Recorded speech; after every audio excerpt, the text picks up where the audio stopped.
Hello everyone and welcome to my channel, Repotting NYC.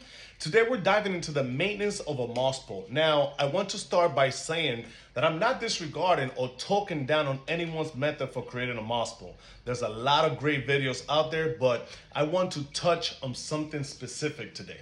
First started with moss pole, I was pretty skeptical. I was afraid that I was going to mess it up, but I followed some really good instruction from other influencers.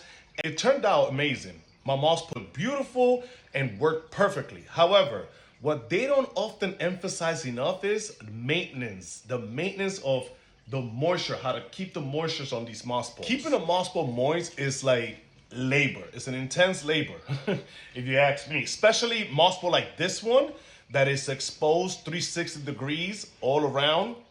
I had to spray mine every single day.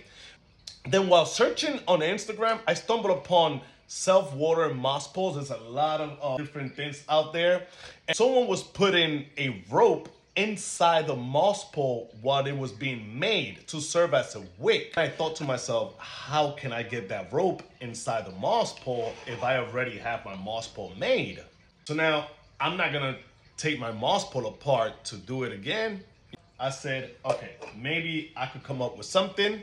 What I came up with was pretty simple. I'm gonna go ahead and play a video now. You guys can take a look. You will need some plastic champagne flute with a detachable bottom, some rope, make a hole on the bottom of the cup, put the rope right through it, make sure it's nice and snug. Now for this part, it's up to you what type of knot you wanna use. I went ahead and chose this one.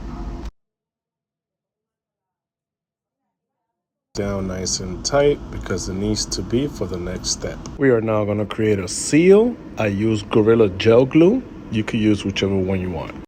In this part, I found it easy to make the hole with the stick if the moss is dried. Then I simply put the tip of the rope to the bamboo stick and pushed it all the way down. Then I showed on the video, but once you reach the bottom or the place where you want the rope to go, to take out the stick without pulling out the rope, just simply twist the bamboo stick as you pulling up and the rope will stay down. Excellent.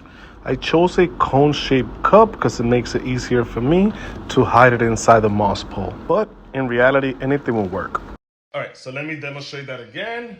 You can see it here. In my opinion, this method is really good for those who have an open moss pole because it allows the water to not just go all the way down. It sort of holds it here and the moisture goes through the rope all the way down. Just ever since I did this, the plant really took off. Look at the roots growing into the moss pole because of that moisture. This is another one of my plants. This plant is about 10 years old now. I think I got it in 2016. And with this one, I did something a little bit different. This is a really big pothos. So what I did was, I didn't use the champagne cup. I actually used the bottle. As you can see, doesn't look that bad either. There's the rope coming down all the way. And she's climbing. This is the best method that worked for me on how to keep these 360 degrees open moss pole moist. Just a quick tip, if you're starting a moss pole with the rope inside or you're doing it the way I did it, just make sure the rope does not reach the bottom where the soil is. If not, you'll be watering the soil as well. Hope these tips help you on how to keep your moss pole moist, and thank you very much for watching.